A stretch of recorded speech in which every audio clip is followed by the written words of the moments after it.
A princípio, quando começou a Revolução Industrial, a administração começou a acontecer porque as indústrias que estavam começando a engajar começaram a contratar funcionários para suas empresas, para os seus serviços manuais e industriais.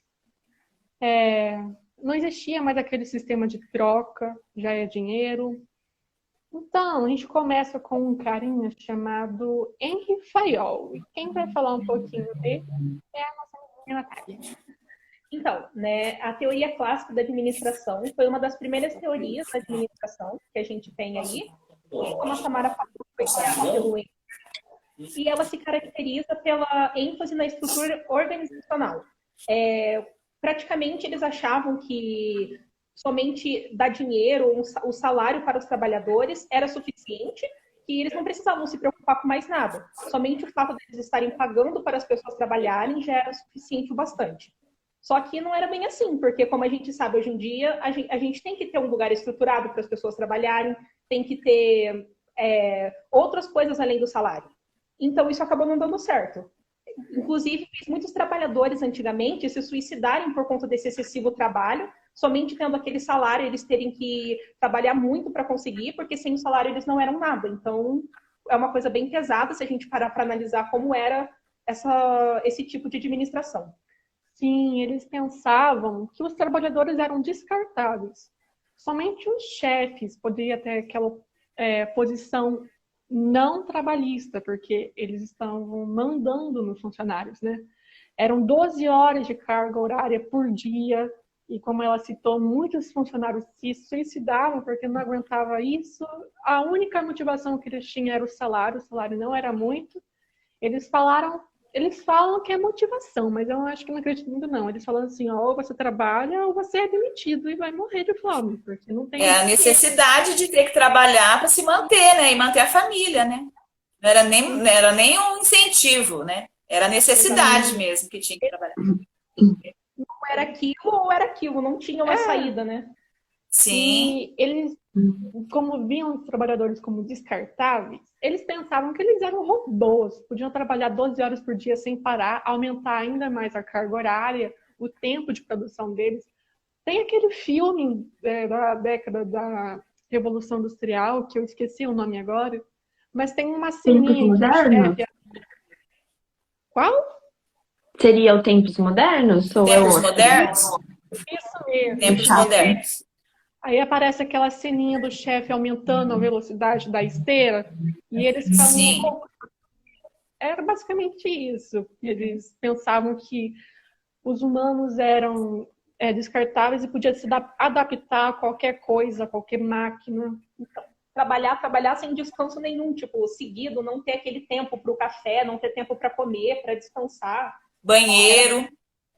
Banheiro, sem tempo para o banheiro também. Sem tempo para ir no banheiro, era muito assustador. Tempo de almoço, 5 minutos, não tinha intervalo. Os trabalhadores trabalhavam, chegavam em casa e dormiam. Era a única coisa que dava para fazer. 12 horas de trabalho por dia ou ainda mais. Então, isso que a gente acabou de falar, a gente chama de teoria clássica, porque foi a primeira teoria a surgir. A teoria de que o homem era uma máquina e eles tinham ênfase apenas nas tarefas. Não precisava se preocupar com as pessoas. Aí a gente tem já umas perguntinhas para vocês. Aí a primeira pergunta vai para a nossa professora Bruna.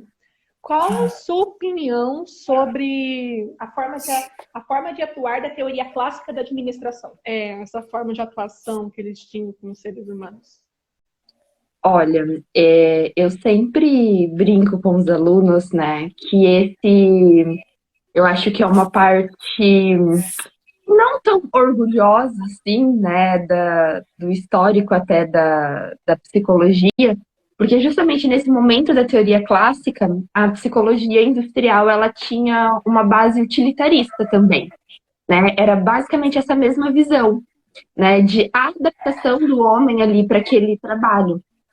Ainda bem que as coisas foram mudando, foram se transformando, né? Hoje a gente tem um outro olhar, realmente. Acho que até a própria psicologia também, conforme foi evoluindo dentro da área organizacional, dentro da área administrativa, trouxe muitas contribuições até para a própria questão da gestão mesmo de pessoas, mas é o que vocês falaram, né? Essa visão mesmo do homem como uma máquina, como se ele fosse um robô, ela não é saudável, né? A gente vê o tanto de adoecimento que isso levou.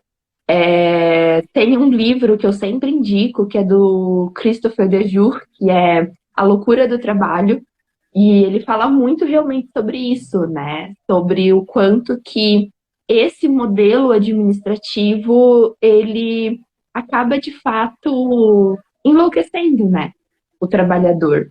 E nós não somos máquinas, não somos robôs, nós temos potenciais, mas nós temos limitações também, não é só produzir, nós temos necessidades, né? Eu estava trabalhando até com os alunos esses dias justamente a pirâmide das necessidades do Maslow, né? E até dentro ali da base da pirâmide tem as necessidades fisiológicas e voltada para a questão do trabalho tem justamente essa questão, né?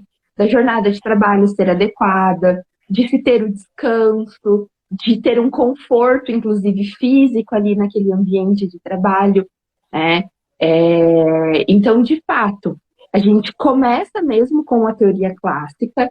Quer dizer que, oh meu Deus, a professora Bruna odeia a teoria clássica? Não, né? Porque eu acho sempre muito importante a gente entender também essa questão histórica, né? De onde começamos, como fomos transformando e para onde estamos indo agora, né? Tudo que a gente conhece começou de alguma forma, né? E a teoria clássica, ela foi realmente aí um começo, foi até talvez aí justamente essa transição, né? Porque a gente saiu de uma outra forma de trabalho, onde o trabalhador, ele era, por exemplo, um artesão, e ele tinha um controle ali sobre o produto que ele fazia, né? Ele, do começo ao fim, era ele que tinha controle daquele trabalho. Com a industrialização, com consolidação do capitalismo, essa questão da necessidade de produção em massa, foi realmente uma transformação gigantesca, né? E aí se cria ali as teorias com o que se tem naquele momento, né? Então, a teoria clássica, ela trouxe grandes contribuições, mas hoje, ao meu ver, já não tem como a gente... Então, eu estava pensando justo isso que a Bruna disse, porque tudo teve um princípio, né? Então, houve esse início. Como nós vamos trabalhar a partir de agora com empresas, com indústria e como a gente vai organizar esse pessoal? Não existia um modelo pronto. Então, foi o primeiro modelo, foi a primeira forma que foi encontrada para organizar o trabalho em grande quantidade, num espaço grande, com muita gente. Então, foi a forma que eles organizaram para conduzir esse trabalho. Mas não significa que é a única forma de ser trabalhada, né? Tanto que precisou acontecerem mudanças, surgiram novas teorias, novas formas de administrar. Então, essa parte foi importante, deu o início. Agora, o que aconteceu? Foi moldando, né? Com o passar do tempo, o que dá certo? Isso dá certo, isso não dá certo. Isso funciona, isso não funciona. Isso está produzindo um bom resultado, isso não está produzindo um resultado. E assim acontece em todos os setores da vida. Tem sempre um ponto de partida. E a gente vai melhorando a partir daquilo ali. Pensando já na escola, a gente vai burocrática, que é exatamente a teoria que é implantada nas escolas. Essa teoria se baseia na formalização, nas regras. Né? Quantas empresas a gente não vê hoje em dia que tem muitas e muitas pessoas, tem tipo qualquer coisinha que você já faz de errado, você pode levar uma advertência, pode ser demitido. A gente começa isso com o nosso revolucionário Max Weber, lá em 1910, ainda no início da teoria clássica, mas só foi desenvolvido em 1940. E ele dizia que as pessoas sempre tinham que ter alguém para ser comandado. A gente vê hoje em dia os organogramas, né? Pensando de baixo para cima, né? Começa, dando um exemplo da escola mesmo, as tias da limpeza, as tias da cozinha, a secretaria, a biblioteca, Os coordenadores, os pedagogos, os diretores, e os diretores são mandados também pelo governo. Porque eles pensavam naquilo, o homem é falho, ele vai errar e por isso a gente precisa ter métodos para poder controlar isso, porque eles pensaram nas regras. Então, eles também pensavam que como o homem era falho, ele também podia esquecer das coisas. Isso realmente nós fazemos. Então, tudo que acontecia na empresa tinha que ser controlado e escrito em papel. Nas escolas, hoje em dia, todas as matrículas dos alunos estão escritas em papel, as advertências, e vários outros exemplos. Que o que a gente mais vê Registro de frequência, de nota, de conteúdo. Tudo isso tem que ficar registrado. Tudo isso tem que estar registrado. Professor que está presente também tem que registrar, assinar que está presente. Exatamente. O Hélito passa aqui nas salas recolhendo as pautas, né? Sim. Tudo isso. Então, essa teoria burocrática, ela foi muito adaptada e é usada até os dias de hoje como método de controlar o ser humano. Por mais que ainda existe o RH, essas coisas, a teoria burocrática ela foi mais adaptada para ser usada nas empresas e tem que mudar. Mas a gente sabe que na época não era assim, eram muitas regras e eles não se importavam com os seres humanos ainda. Se eles errassem, era demitido. Mas ali tinha uma regra falando, você errou, te avisei. Então, a gente tem umas perguntinhas aqui já, que a gente está abrangendo mais a parte comportamental do ser humano daquela época, porque se a gente for analisar bem, as teorias são enormes, né? Aí, na teoria burocrática, vamos começar com uma simples exemplo. Qual que é a opinião de vocês? Quem quer começar? Professora ou a diretora? Eu posso perguntar para vocês, o que vocês acham? É importante haver regras? Existe lugar para as regras? Existe. Tem que ter regra, né? Tem. Uhum. Pode falar. Não que liberdade, assim, dá liberdade, tanto que nem numa escola para os alunos, quanto numa empresa para os trabalhadores seja ruim. Mas também quando se dá liberdade demais, as coisas acabam saindo do controle. Aí então a gente já não tem mais aquele controle que a gente vê se tivesse aquela regra de não pode fazer isso. Porque daí se tem uma regra, a pessoa sabe, eu não posso fazer isso, porque senão eu vou levar uma advertência, eu posso perder meu emprego. E então isso torna ela mais eficiente, pode ajudar ela a ter ajuda lá os chefes a terem um controle de tudo. Eu acho que... Sim. Então, e a questão da regra não é só questão de punição ou de tirar a liberdade de fazer, é questão de organização também, né? Imagina, por exemplo, você precisa ter listas de alunos. Imagina se você não tivesse na escola uma organização, é burocrático isso, você pegar lá 100 alunos, dividir lá 30 e tantos por cada sala. Então tem que ter a lista, tem que ter a burocracia de você fazer isso, porque já pensou cada dia um chega e entra numa sala? Como você vai fazer o registro disso? Quem que tá na escola? Quem que não tá? Qual atividade que fez? Qual atividade que não fez? Quem faltou? Então, as regras não são só na questão de punir, é na questão de organizar. Então, é muito burocrático, escola principalmente, mas a burocracia está em todo lugar. Mas a escola é burocrática. Você recebe o aluno, por exemplo, o pai tem que assinar o papel. É burocrático? É burocrático, tem que assinar. Tem que trazer o documento. Você é realmente o pai? Traz lá a certidão de nascimento, RG, comprova que é o pai. Né, que está assumindo, que está com aquela responsabilidade, que aquela criança não está perdida numa família, não foi sequestrada. Então, é burocrático? É burocrático. É chato, mas é questão de organização. Você tem, assim, a certeza daquilo que você está fazendo. E se alguém questionar o seu serviço, não, está aqui. Né? Alguém questionar, por exemplo, quem que estuda em tal turma? Fulano está em qual turma? Qual série? Você vai na série, vai na turma certinho. Burocracia com o professor, por exemplo, a Bruna é professora, tem que assinar folha ponto. O professor estava na escola naquele dia, aconteceu tal coisa. Não, o professor estava na escola, vai lá onde ele assinou a folha ponto, registrou no SCO, não, ele esteve na escola, né? Ah, fulano faltou tal dia? Faltou, mas aqui, tal atestado que ele trouxe, estava lá 3 dias de médico.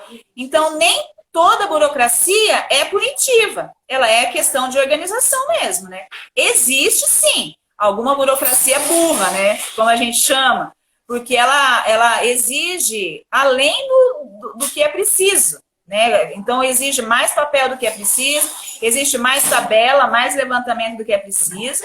Então, existe sim a burocracia burra, mas na maioria das situações a burocracia é questão de organização. É o meu ponto de vista.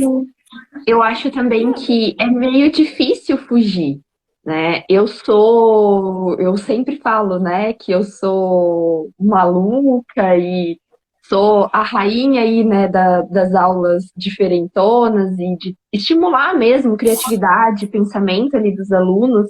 Mas eu sempre digo, né, que a professora Bruna é maluca, mas não é bagunça. Porque até quando a gente vai fazer essas atividades diferentes, não é de qualquer forma, né? A gente precisa de um embasamento, a gente precisa também de uma espécie de controle, porque isso faz parte da própria vivência em sociedade, né? As regras, elas não estão aí para, oh meu Deus, acabar com a minha vida, tirar todo o meu prazer e os momentos bons. Não. As regras, elas servem também para delimitar, sabe? Onde eu começo e termino, e onde começa e termina o outro também. Porque se não tiver as regras, imagina, todo mundo fazendo o que quer o tempo inteiro. Às vezes o que você quer vai ferir o que eu quero ou vai ferir a minha própria integridade, né? Então, as regras, elas vêm até para isso, para a vivência mesmo em sociedade. E até trabalhando a própria questão do comportamento organizacional mesmo, né? A gente sempre fala realmente sobre a questão das demandas e contexto, né? Esse relacionamento interpessoal, o se relacionar com o outro, ele depende muito também dos contextos. Então, a forma como eu me relaciono com a minha família é uma. As regras ali é de um jeito. Na escola é de outro, né? No trabalho é outro, né? Numa roda de amigos no final de semana já é outro, porque realmente são contextos diferentes que pedem mesmo, né, da gente posturas e comportamentos diferentes. Então eu acho que as regras, elas vêm muito nesse sentido também, né? E a questão de documentar, eu sempre falo isso com o pessoal de RH, que assim, eu falo isso do primeiro ao último dia de aula. Eu falo assim, gente, documentem tudo, tudo. Porque ainda se tem, às vezes, né, um pensamento de que essa parte da gestão, né, de pessoas, ela é muito subjetiva, é muito coração, e sim, né, a psicologia, ela entra dentro da indústria ali para trazer mesmo esse olhar mais humano, mas ainda assim, eu não posso basear as minhas decisões apenas no que eu acho, né? Por exemplo, eu vou fazer a contratação de um candidato. Ah, não vou contratar esse candidato porque eu não fui com a cara dele. Como assim? Né? Baseado no quê? Né? Hoje a gente fala muito sobre a importância mesmo dos dados para a base de tomada de decisão, né? Planejamento estratégico dentro da organização. Então, a gente não pode cair, como a Vânia falou, na questão da burocracia burra, né? E eu vejo que assim, a tecnologia ela está vindo cada vez mais sendo inserida nisso. Muito trabalho burocrático vai ser substituído ali, mas ele não vai deixar de existir. Hoje, para quem trabalha nas escolas aí e vai ouvir, a gente tem até um arrepiozinho quando escuta essa palavra, mas a gente tem hoje o Power BI, né? Que é uma tecnologia e ela faz muito essa parte mesmo, né? De controle ali, enfim. A gente, dentro das escolas, eu brinco que a gente tem até um arrepio, assim, porque o Power BI veio pra gente de uma forma, acho que muito abrupta, né? O pessoal não foi preparado para isso, mas dentro das organizações a gente já falava dessa tecnologia aí há um tempo, e justamente sobre a importância desses dados, né, que eles trazem, para a gente também repensar as estratégias mesmo dentro da organização. Parte de controle, de dados, de fiscalização, eu acho que vai continuar, porque de fato é necessário, né? Mas também hoje está sendo já um pouco transformada até na própria tentativa mesmo de trazer a tecnologia para facilitar essa nossa parte burocrática, para que não se perca, né, tanto tempo ali assim, e a gente tenha as ferramentas que auxiliem nisso. Mas eu sempre digo, documentem tudo. Hoje a gente faz muita documentação realmente online, né, até pela questão mesmo de diminuir papel, enfim, mas a documentação, o registro é importante.